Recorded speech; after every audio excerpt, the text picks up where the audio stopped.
back everyone. This is our guided tour to Jasper Beach and Black Point. So because of the length we're going to split it up into parts 1 and 2. Even parts, these parts are going to be quite long because we're trying to cover a number of tracks to get into these locations to give you a bit of an idea how to get in and the different tracks, how they look and how they compare. Now these are photos taken from Jasper Beach on one of the trips I took down there where it was a beautiful day, and I love Jasper because it presents such a great beach for structure.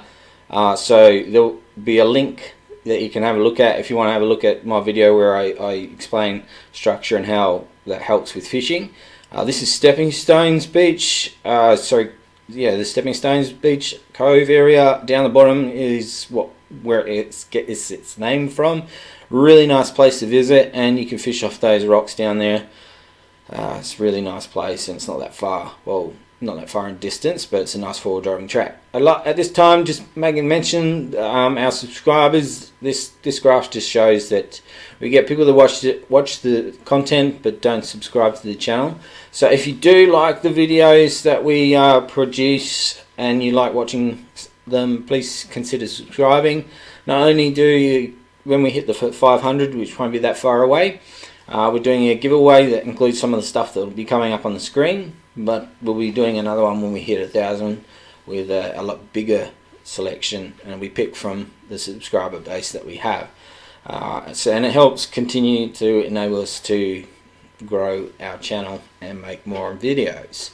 And I want to say a big massive thank you to our Patreon supporters who continue to ongoingly support us to make these videos possible. Not only these ones in retrospect, but going on trips and doing other events like the one we just did on the weekend, which I'll be doing a new video for, which will be down in Wellington Dam. We had a fun time down there on the weekend. So there's a couple down these ways to get down to Jasper Beach if you wanted to go the different routes. So as I mentioned, there's a few ways down, and you can look at the times based on Google Maps. We're looking about, from memory, about 3.5 hours or so, and this is taken from just using Perth Central as a main point. So you can go from if you just type in Jasper Beach, you'll send through the main route, but there is Scots Road and Black Point that you can use. Now this is a map of the area in the region. That sandy bit down the bottom, that's Woodarburrup area. The big lake is Lake Jasper. That little arrow down there that's pointing now is the little river that stops you going further south. So this is the section, if you went down Woodarburrup Rd, sorry for my pronunciation, that's that road map in. That arrow is pointing towards the track that would actually take you along Black Point Road, and that circle there is in relation, I'll talk about it, it's in relation to Scots Road track. And that arrow that I'm indicating there is the water. There's a river that runs around that section, and the other arrow that's on the screen now indicates that there is water that runs through that section as well. When you actually zoom in on the map, when it floods, there's water through those sections, so it can become areas of flood.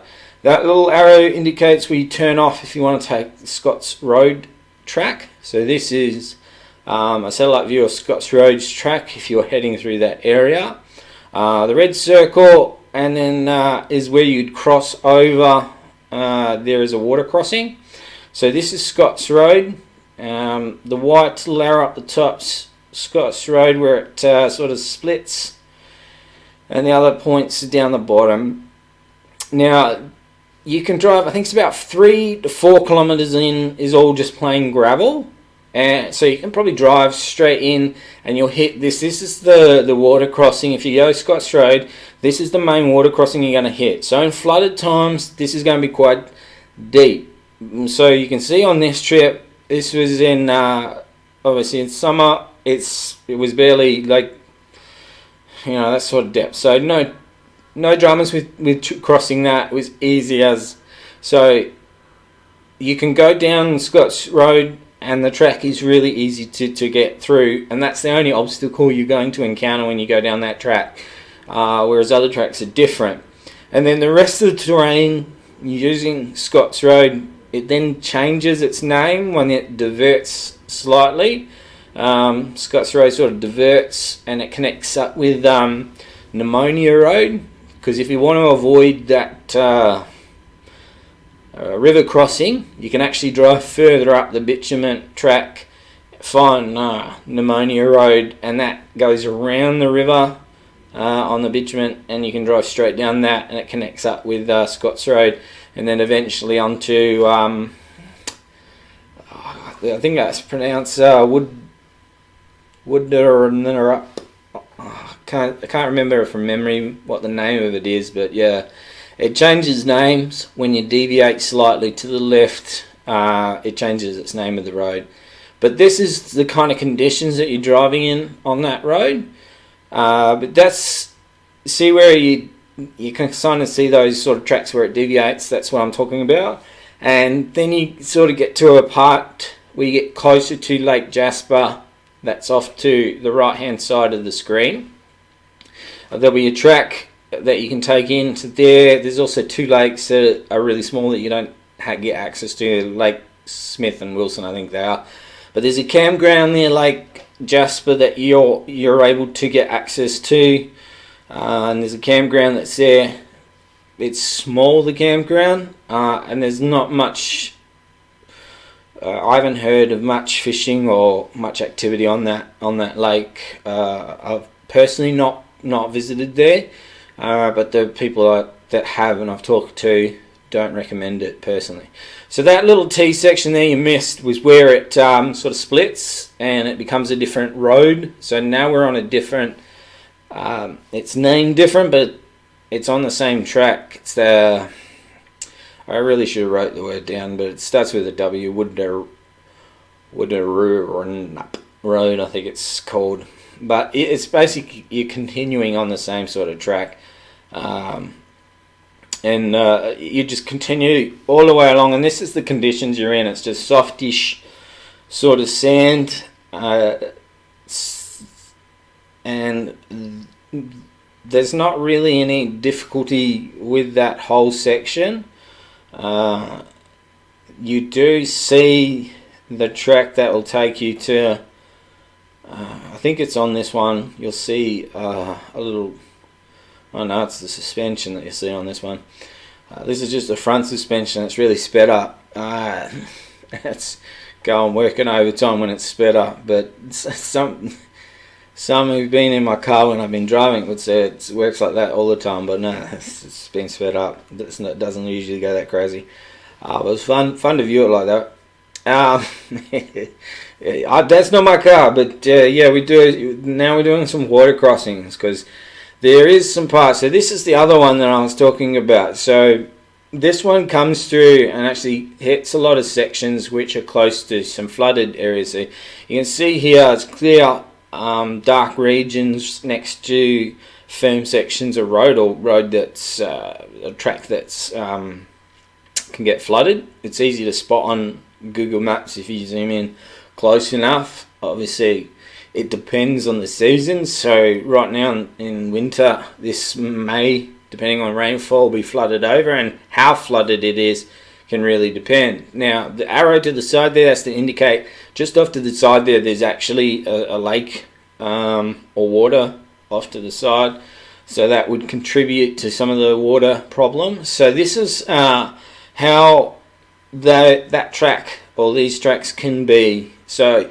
you could be running on a firm surface like this, like we're on, where it's really hard, the ground that you're on, and then you'll go through sections where there's either water. So you'll see us obviously trying to go out of our way to avoid the bigger sections of water, and it's looking pretty good for most of it. And then as we get further and further in, and you can tell as we're quite I'd say closer to the road section, the sort of scenery changes as far as the bushland. So you've got shrubbery rather than actual forestation. You'll tell the differences. Some of the videos, when we look at in some of the other ones as we go through, you'll notice how it starts to change the scenery around us. As that starts to change, you'll notice the difference. That has an effect on whether or not you will be, or that means that there'll be a higher chance of encountering flooding. So in these types of shrubbery types, there's a high chance that you may encounter flooded tracks. Where in real nice bushy areas or foresty areas, there's less of a chance that you're going to have those types that are going to help soak that sort of stuff up. So these are all nice firm hard tracks, unlike the other type where we were on Smith's Road, where it was first of all gravel. And as I mentioned, you can go on that one where it's like you can leave your pressure up normal because you're on bitumen. Leave it up normal until you hit that, check out the river. And if you can cross the river with no dramas, cross it and let your tires down before you do, and then continue on. But if it isn't, go back out on the road and go up. Either use Pneumonia Rd, or when you see Black Point, which is in Part 2, you can use that road and then come down Black Point. So this is one of our crossings, and you'll notice as time goes on, so you can see how far we've come. You'll notice the sun's going down further and further, but towards the end of this filming, it gets quite dark, and that gives you an example of how long it actually took us to get through this. And you see how far the car in front of me is going. So this isn't one of the longer ones, but this is I think it's number 1 or 2, second longest one we went through. So this is actually really sped up footage. I sped it up, but it just looks like we're going slow because I'm actually really creeping through this. Now, because I'm creeping through this, because that firm surface that you're normally on, it's like hard clay sort of type surface. When it gets wet like that, we just want to drive nice and slowly across it so that we're not cracking that too much. So we want to sit on it nice and gently with deflated tires, so we don't break it too much and we sink that down, because underneath that will just, if we crack that too much, it's a bit like a lot of situations. If you crack that surface too much, underneath that it's just going to be really, really soft stuff, and you'll just drop in real hard. And the last thing we want to do is to once you have done that, is to apply power, because all you're going to do is dig in really deep. So as soon as you notice that that's going to happen, you stop. Now we on each of these, we are prepared for someone to get stuck. Like at the moment, they're standing, they've got the cars in reverse because this one wasn't as bad. But on each of these tracks, we have our recovery gear already set up. Like I have my snap strap attached to the front of my car, and it's actually runs over my nudge bar at the front and then through my passenger window, and it sits on my front seat. So that means that when I cross the river, it's already hooked up, ready to go. So if I get stuck for whatever reason, sorry about this, the sun's getting in the way so you can't see properly. This one's the longest one that we had to cross. So you see the car now is about 1/3 of the way through, and then I'll cut in a minute and you'll see him, because I didn't want to, no point seeing the whole lot. Now you can see when the arrow points, he's now right towards the end of it. He actually kind of gets, he went to the right of this, and he actually got kind of dropped right near the end, so they just had to winch him a little bit further, and he got out of, just broke that surface that tiny bit on the lip, but he was really close, so it was easy to get out. So I stuck to the left on this so that I didn't go in those same tracks, and I was really careful because I didn't want to get stuck, because this one was, as you can see, look how far away those lights are in the distance. That's those guys back there. So this is what it looks like. I am going really slow for that purpose. I think I cut the footage, but the water actually goes above the side steps for this, and the main risk for this water crossing is just that mud issue with if that cracks and you sink into that slop, it will suck you down, and if you're not set up prior to your crossing, it will make your life very hard. And there's only so far that those ropes will go, and there's only so much that you can do, so especially for the length that we were crossing this one for. So he's set up in, so he's facing me with the winch set up just in case. Fortunately I got out and I didn't need to get a winch, and we made it through no dramas, but yeah, it can get bad. So you can see, I think you can actually see one of the guys, yeah, he picks up the winch that's just there off to the side. Don't need it, so they actually pick it up and we go along our way. But yeah, very important thing. So that's the track on the map that you can see the arrows pointing. That's the track we're trying to aim for, and that's where we're circled. That's where we're going in. That's the entrance to get onto Jasper Beach. So that's where you want to go. The arrows pointing towards Black Point. Those two circles indicate two little tracks down that have little spots that have little inlets to them.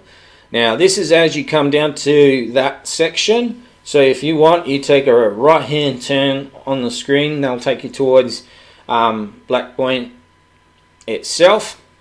This takes you down towards Jasper Beach and itself.